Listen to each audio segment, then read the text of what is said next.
Thank you, Rachel, and thank you all for coming. Thank you for inviting me. It's a real honor to be here and to get to meet everyone.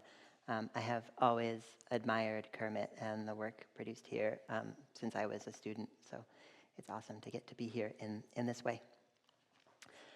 So today I am going to talk about wandering. And I'm going to do this first by talking about why I think it's a good time for technology researchers and designers to be thinking about wandering. And then I'll take you through a few of my projects on the theme.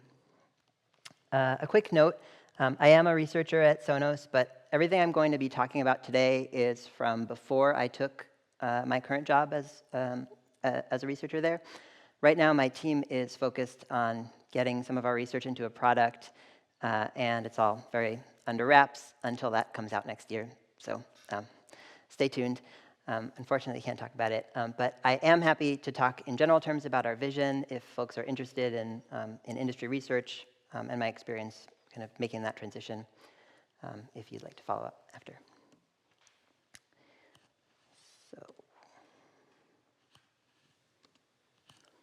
A little bit about me from me. My background is in sensing, as Rachel said, mostly applied to interaction.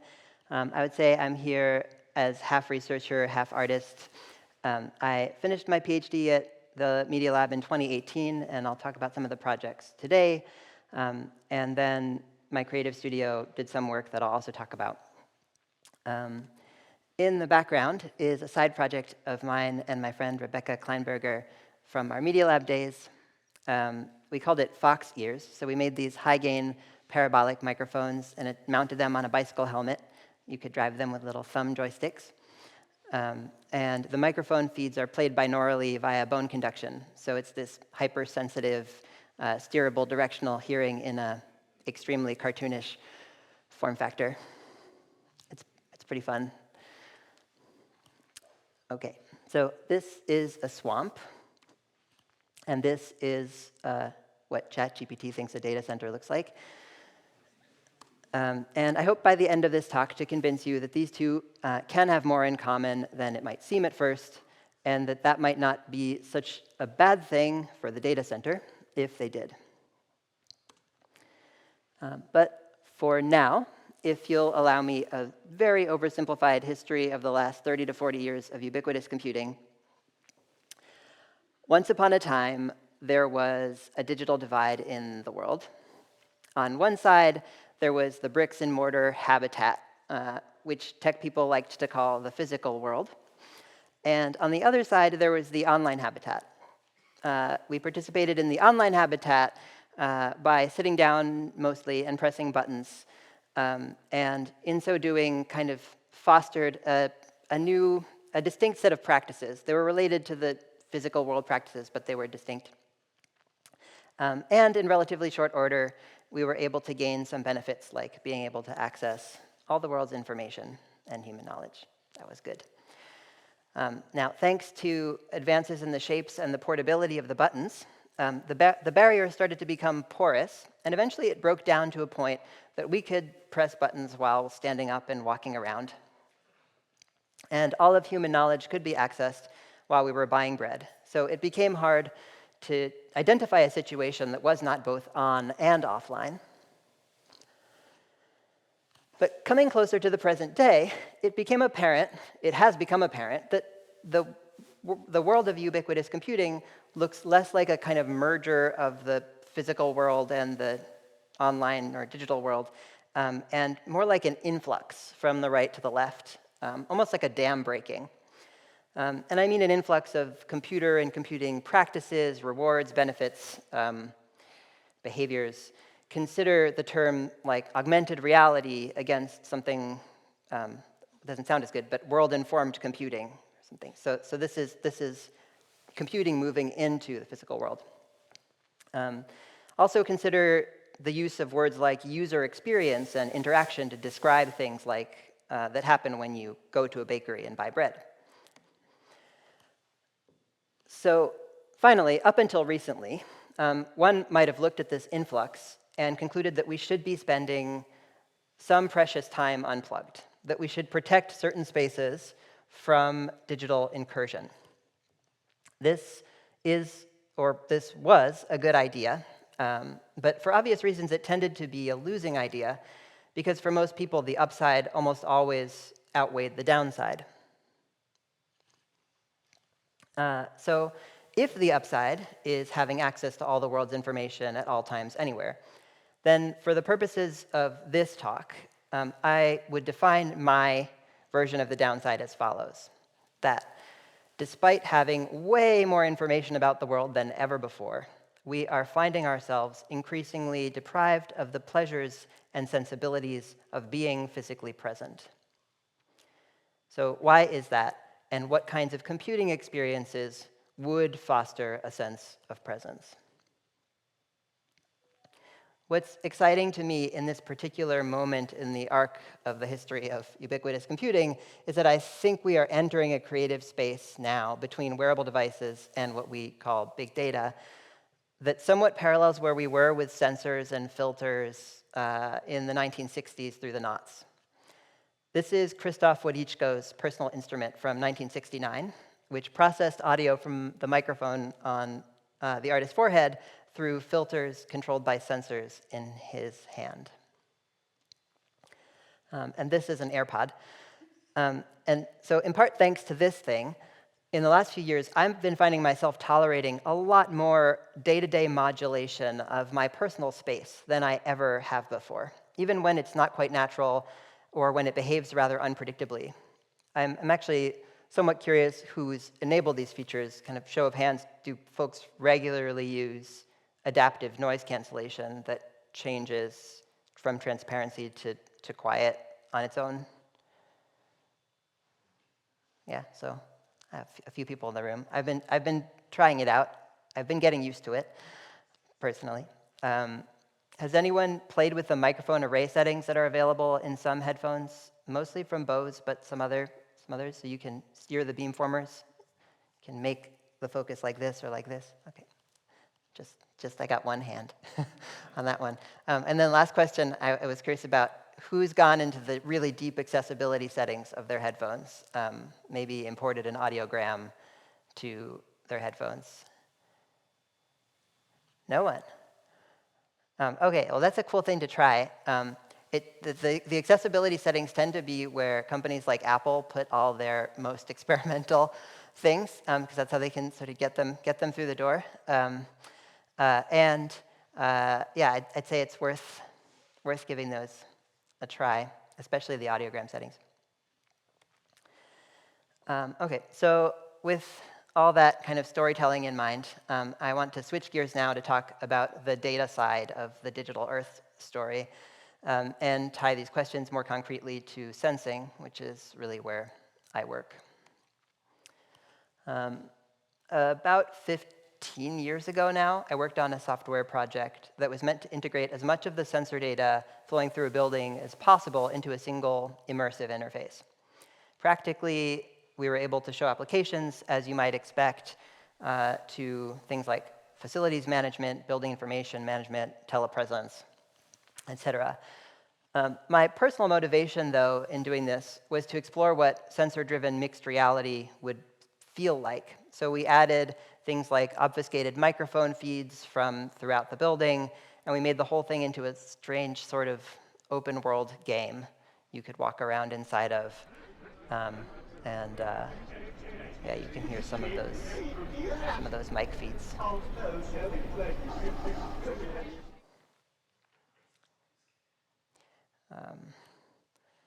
right. Following from that work, and around when I started my PhD, my advisor and I co-authored this article in Scientific American, arguing that distributed sensors would form part of a kind of a human augmentation ecosystem. That, in short, we would soon be networking things like glasses and hearing devices to connect to sensors in the surrounding environment, rather than exclusively collecting data through sensors on the devices themselves. Then, in my PhD, I got a sort of a pivot of an opportunity to put together a test bed for this concept in the context of a large environmental sensing project that fell into my lab's hands. So with several collaborators in my group, we built from the ground up an ecological monitoring sensor system for a major restoration in the state of Massachusetts. And some really quick background on why one might undertake this kind of project. When we first visited the site, it looked like this. It's called Tidmarsh Farms at the time. It had a long life as a coastal wetland that dated back to the last ice age, and then about 100, 150 years ago, people started draining the wetlands and farming on them. And the older farms like Tidmarsh, which were rather large scale, used to be 1% of Ocean Spray's cranberries, they're in constant battle with nature and with climate change. Some end up being paved over and developed when they go out of business, but this can be problematic in the kind of flood-prone coastal areas they're built on. These are ultimately wetlands that are being managed into farmland. So industrial agriculture tries to do what's on the left-hand side here. It tries to make land behave logically so that come what may, the land will yield crops. And restoration is the extreme relaxation of all constraints on the landscape. So before this could become a wetland, the organization of the landscape on the left had to be converted to the unorganized assemblage of microhabitat on the right. It's a really, really beautiful change, which is why we ended up there. And it happens really fast. So these are 150-year-old tree stumps that came out when some dams were removed. And on the same spot is what grew from the latent seed bank only a few months later. If you're interested in the restoration itself, you can read a lot about it online, or we can talk more in the Q&A. We started a nonprofit called Living Observatory, which brings all the researchers together who work on this, from ecologists to the kind of sensing and technology people. And Tidmarsh now gets many thousands of visitors annually as a Massachusetts Audubon sanctuary. But to bring it back to tech, while all the earth moving was in planning, I and my main collaborator at the time, Brian Mayton, were laying the foundations of a kind of vision of wetland science meets sensory documentary. We wanted to tell the story of the long-term transition of a landscape from industrial use to conservation. So during the restoration, because all this earth moving was taking place, we were able to put in a lot of infrastructure, like solar-powered wireless links. We were able to bury optical fiber, deploy hundreds of sensor nodes, and put in microphones, hydrophones, and cameras. And we've been measuring now continuously there for more than 10 years, over several generations of hardware and software. We measure things from the sensor nodes, like that one, soil conditions, like soil moisture at different depths. From the microphones, we collect audio, of course, and we have cameras. And then we also have this landscape virtualized in this way where we can render the data. And to focus on the microphones, we developed them for acoustic ecology, and in part when we started, we weren't sure what we would get, but they really have captured a significant arc of change. When the project started, we were mostly recording wind noise because pesticides and monoculture really enforce no food web that critters can build up on. But now, summer nights are really full-on critter party in the live feeds we pick up. And so this was a lot of just like manual labor. We built all the microphones for this challenging setting. You can see me climbing a tree to get a microphone up high in the canopy. Ultimately, there are several dozen channels in one of the areas. So we installed a really dense network in one of the areas and then sparse monitoring over the 500 acres of the site. From this system, we've recorded now hundreds of thousands of hours of audio over this decade. And so it's a really, really substantial contiguous data set. And it sounds like this.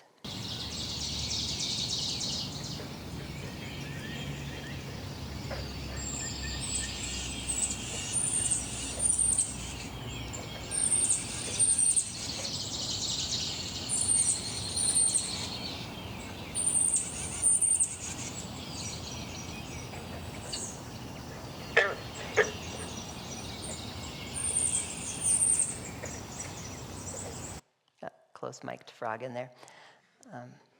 So this has been used, the data set itself has been used for lots of different projects and PhDs and masters. One collaborator, Spencer Russell, used it to do this really cool project to prototype volumetric resynthesis of binaural audio, for example, so you could place a listener in the arbitrary array and synthesize a binaural signal. We'll come to some neat applications of that shortly. And another collaborator, Clément Duhal, came in as a postdoc, and he built this deep learning system to classify wildlife calls and other environmental and anthropogenic sound that came in. This is comparable to systems like Merlin Bird ID from Cornell, which came a bit later. The main difference is that our system was trained only on raw local recordings rather than clean samples. So it's very sensitized to the local wildlife, and it's quite robust to local sources of noise. It's also automated, so we can feed its output, like the real-time classifications that it's making, into other things. And one of our master's students at the time, Evan Lynch, developed a sonification system for the sensor data. He called it Sensor Chimes. It streams data into MaxMSP or PD, and it has facilities for rendering a composer's designs according to the spatial distribution of the sensors and microphones. So you can get a binaural output or walk around inside of it. We also made an iOS library using PD, so you could actually physically take a phone and a head tracking headphone and listen to it in the place. Just a little bit about how that worked in MaxMSP.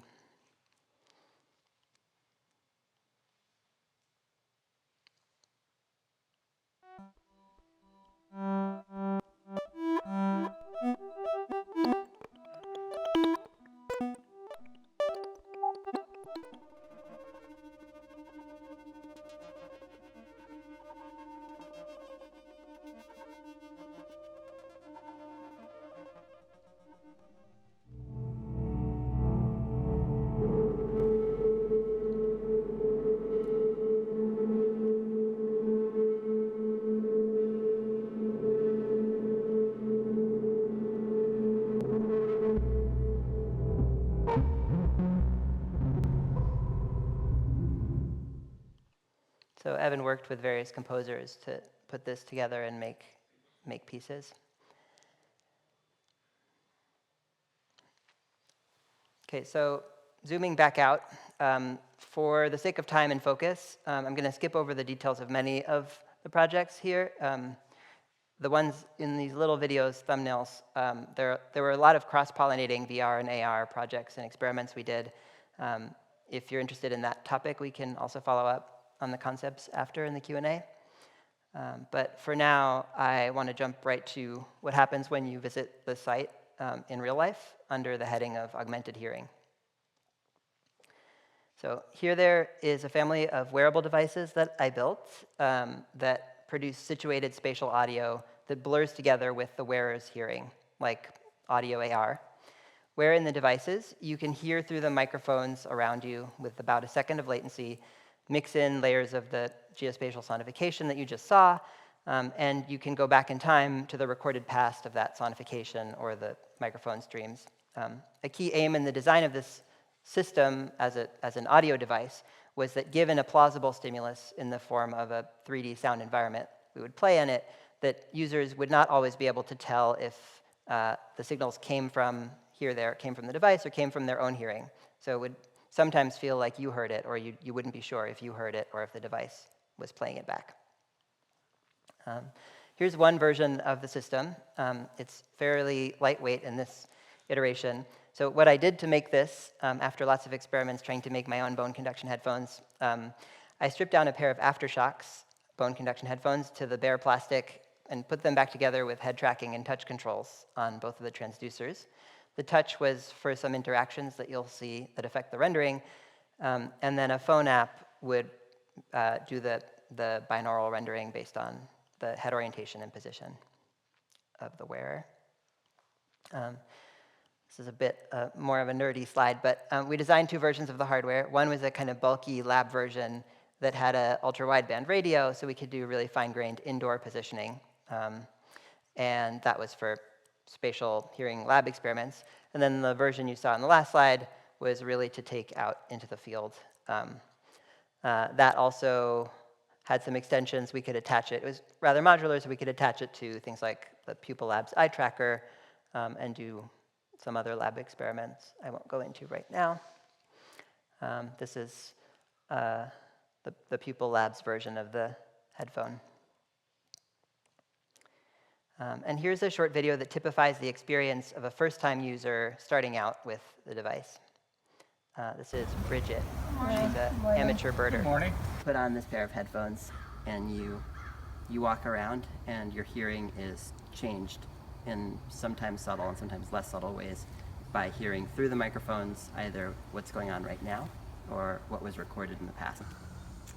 That's that. I'm It's easiest Bridget. to try it. Brian. Hi. Chris. These are like normal headphones, except instead of going over your ears go in here, and these little orange things go in front. I like that, yeah.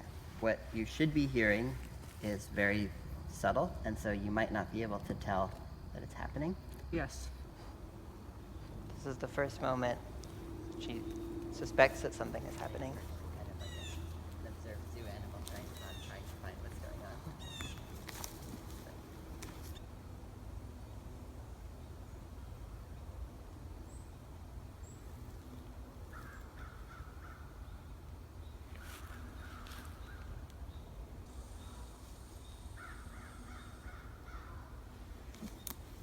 Suppose I hear a little faint sound and I wanted to hear more of it.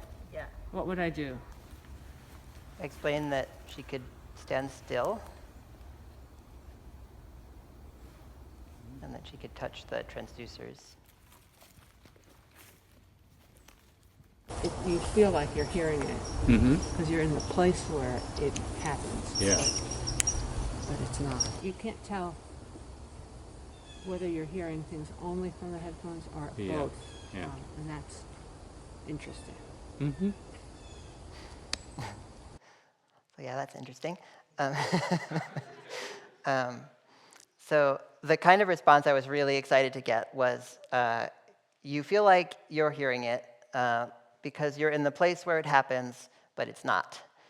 That was exactly what I was aiming for, so I was excited about that. And the kinds of interactions that you see Bridget trying out, like just pulling the headphones off to test whether she was hearing them or not, that happened quite often with users who came through, just because the signal really was plausibly coming from the environment. It was a reasonably good illusion. So we made a really basic app to control this that let users switch between the present day, like listening through the live microphones, and the past. But coupled with the wildlife identification system that I showed, that indexes into that database, you could go back to the morning of the same day, the beginning of a season, or really salient moments, like the first time that a particular species was observed post-restoration. So when the first time an animal comes back becomes a really salient moment to walk around inside of through this device. A little bit about the system here. So the headphone maintains continuous weights on each of the microphones and sonification channels that can be driven by different factors in the environment and on the user. Parameters are things like the gains and EQ settings for each of the channels, but also the render settings like directivity or sharpness, roll-off curves. And I started to think of this as a kind of sensory governor. Zooming in a bit further, we explored some more advanced, but still, I'd say, very coarse measures of listener intent. One was using a consumer EEG with an entropy-based focus measure that we adapted from a colleague's research, and another that was really simple based on gaze fixation. But the thing I actually was more interested to talk about today was on the right in red are weights that come from the neural network that's doing the wildlife classification. So they can be used to do things like duck channels that have wind noise in them, but also to bump channels that have observed interesting wildlife. Again, they are listening to the same thing that the user is at the same time. So here's another quick video showing different reactions.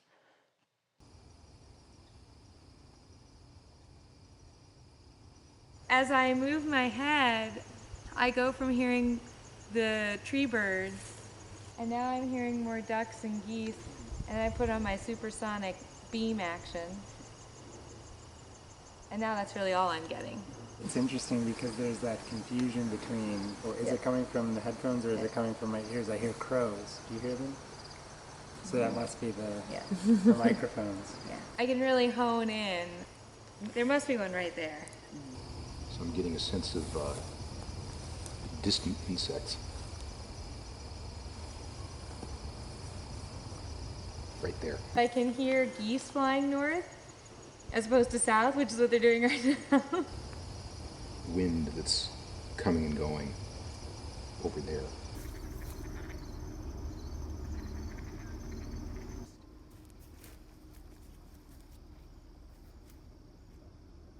This is so cool. Because I don't know, when I walk through the woods, I think I'm looking first and I'm listening second. So this is this is bringing listening. This is really cool. So if I was here on a hot, humid day, I'd be hearing something different. That is nuts. This is a tool for exploring a landscape.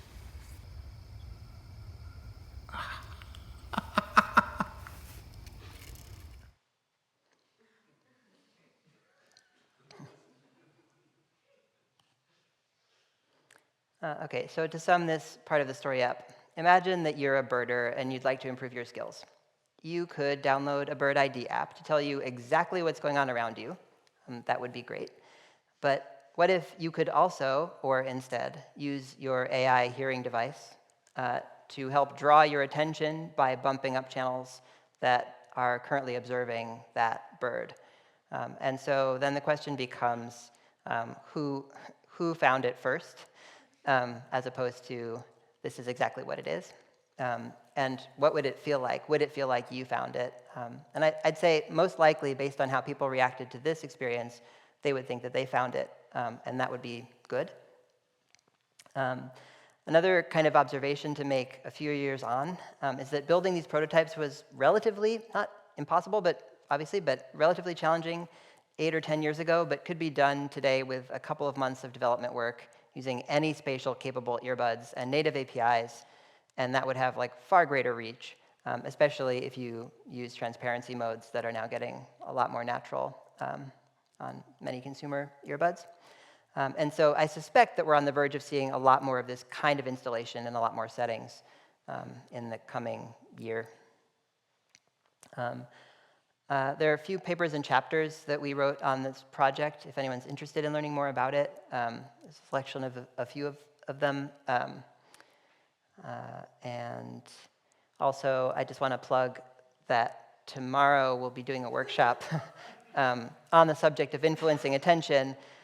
So I hope that you can join us then and learn more about what's happening in the sensing world. And also, I'm really interested in talking about what this means for personal agency and what this means if it's all automated by industry. Okay, so for the second of two deep wandering projects I wanted to share today, we will leave the context of the wetland and we will fast forward, not very far, but fast forward a year to when my partner and I were confined to our home in Brooklyn, now completely disconnected from nature, taking day naps while listening to live streams from Tidmarsh, and sharing our vivid dreams with our friends on Zoom. This was early pandemic days. So at that time, we had started surfing the archive of this really awesome long-running website project called Radio Apiary. Not too many people know about it, but it's actually got a lot of cool stuff on it. And you can use it to visit other people's field recordings or upload your own. This is someone's recording in Antarctica. People have been putting their recordings on this for, I guess, about 20 years. And That's one I put on there from Buenos Aires.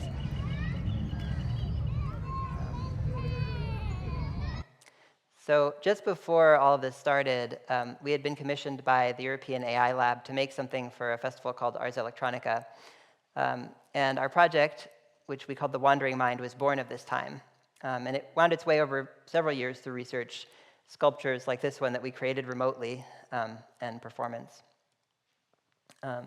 So conveniently, the Radio Appareil archive actually mirrors its approximately 60,000 field recordings with the Internet Archive. So quite like Here There, our project started with an impossibly large corpus of audio. Over many iterations, we granulated and embedded those recordings initially through machine learning, classification, and later using self-supervised representation learning. And we made these resultant embeddings into these kinds of maps through dimensionality reduction. And then we could wander the maps by drawing paths and sampling from the individual audio pieces in them. So we weren't synthesizing new audio, but actually stitching pieces of audio or grains of audio together.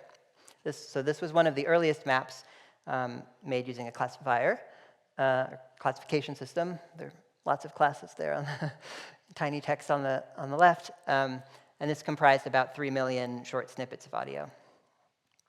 This was a later map that we made with a self-supervised network called Bootstrap Your Own Latent, or BYOL. It's been relatively popular since 2020 when it came out.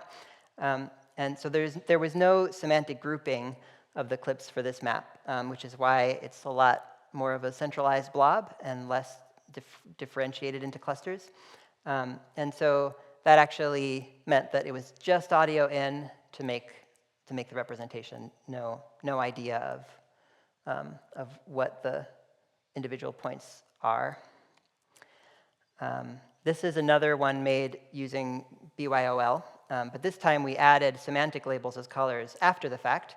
After the embedding was first done. So you can see how the clusters, like the green, is some class that is merging with other classes and shows up all over the place in a much more blended way. Again, each pixel here being one of the clips. So as our sampler stitched the grains of audio together, we found this really kind of curious effect. We experienced this really curious effect of continuity through breaks. And they really reminded us of this, this film by Satoshi Kon called Paprika. And we had started to nap regularly with the sampler and then started to perform after that with audiences who were taking synchronized naps together. This was a popular thing to do during pandemic, if you recall, was to take naps during the day and be on Zoom together. So that's effectively what we did here. And then eventually, it went to Ars Electronica remotely. This was one of the first performances we did with Ars. And in the online performances, Sheen and I would trade roles, where one of us was the performer and the other was the sleeper, who served as a kind of proxy for the audience. Because our aim as a performer was to maintain the sleeper in a hypnagogic state. That's where the brain is remaining perceptive to the outside world, but the mind is drifting somewhere between waking and sleep. So also sometimes called stage 1 of sleep. It's like if you turn to your partner and as they're falling asleep and ask a question and they answer something completely bizarre, that's hypnagogia. So in this performance setting, if I saw Sheen's breathing slow or I saw her kind of nod off, I would move the sampler towards some region that was a bit more active to kind of bring her back. And if I saw her kind of tossing and turning, I know I need to go back to those ocean waves and let her fall asleep again. And it's kind of a very manual feedback system we created. This was our very crude initial interface for doing that performance at the time. It's web audio based, and it would load one of the maps. It's controlled by the mouse and the arrow keys. So on the left is a kind of zoomed in version of what's in that blue box. On the right, and you could move it around, there's a roll-off curve, so it would sample from what's inside of the box, and you could kind of start to get premonitions of what's coming as you move in a direction because of that roll-off. Functionally, it's somewhat similar to the concatenative synthesis tool, CATA-RT, or CAT-ART, made by Dimo Schwartz at IRCAM, which some of you who are in this domain might know. He's been working on that for quite some time now. And finally, in 2021, we were able to stage in-person performances of this in New York, and you can see the interface on my screen.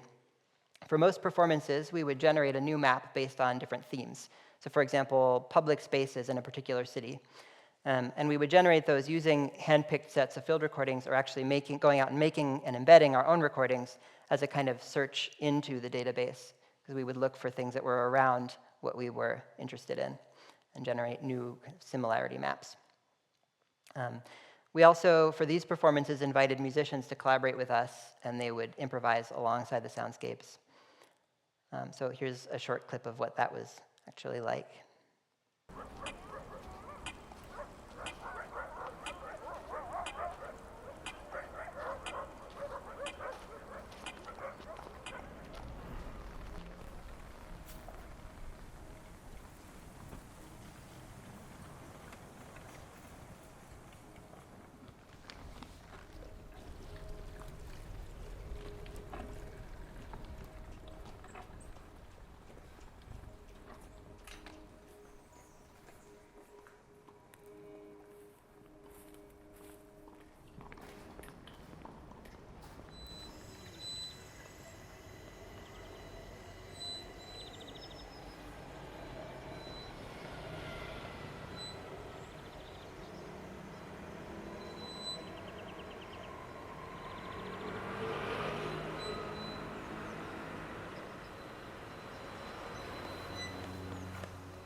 So I learned in this process that it takes a lot of practice to get close enough to a high-dimensional data set to really get to know it. Working in data, generally, we're inclined to think in terms of how we can figure out what it all means. But at the level of the pixel, giving in completely to a local sensibility is actually what matters.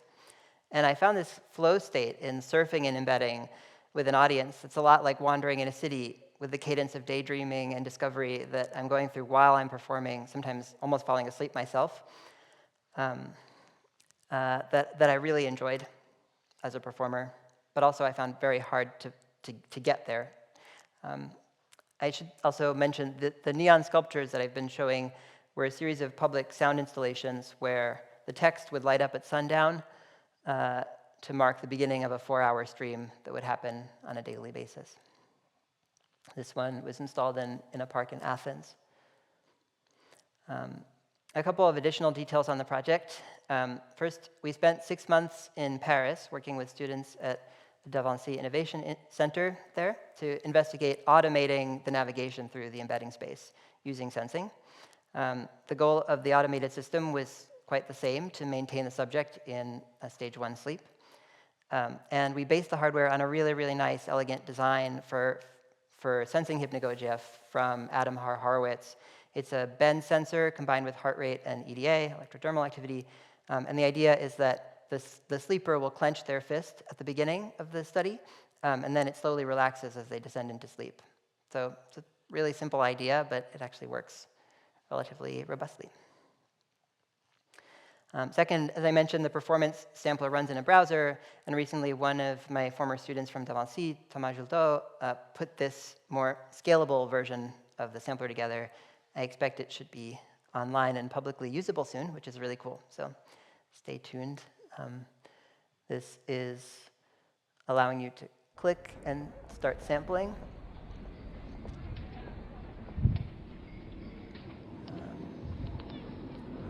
Then draw a path that the sampler will take over the embedding space.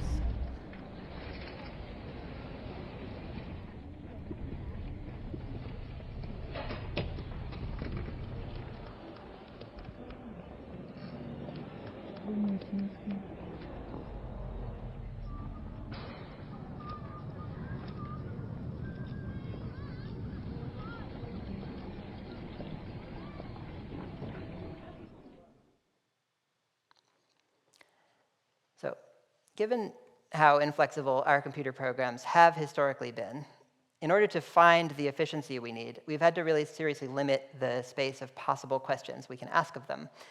But this is changing. Over the last year, there's been a rather significant shift in our relationship with computers and data sets thanks to large language models like ChatGPT. There's been a lot of coverage of how ChatGPT gets things wrong, but I actually think it won't make sense to get AI or AGI, artificial general intelligence, if we don't allow our systems to be wrong some of the time. And that what this is actually doing to us is changing our relationship with computing to make it more acceptable to be wrong, or at least to have a kind of a back and forth. And so I think about people who are starting to work as professional prompt engineers, and they're literally like wanderer Sherpas who ask chains of questions because they know how to navigate mysterious latent spaces. Like, how do you get to that sort of corner, that fold in the latent space that makes the LLM say the thing? That is really just a series of questions. I am certain that we will start to see a more kind of daydreaming-oriented paradigm emerge in everyday computing, and I'm saying this because I'm feeling this myself with how AirPods are working and also with how I've been engaging with LLMs. I really like this quote that is also likely a paraphrase attributed to James Baldwin, that the purpose of art is to lay bare the questions that have been occluded by the answers. It's here via Alva Noé's book, Strange Tools. And I think this sums up the problem with ubiquitous computing as it's kind of been brought up to this point, is that occluding the questions by the answers is not something that we want to always be doing in our daily life, and it is something that computing will sometimes default to do. So for my last little reference, I wanted to jump back about 20 years to a work that I think really met this challenge in its own time by turning the efficiency of the interface on its head. This is from 2004, Kelly Dobson's, in my view, iconic Blendy.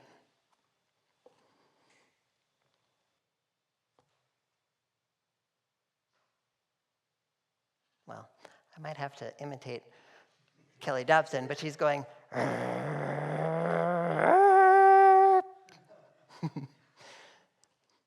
It's not very distinguished, I know.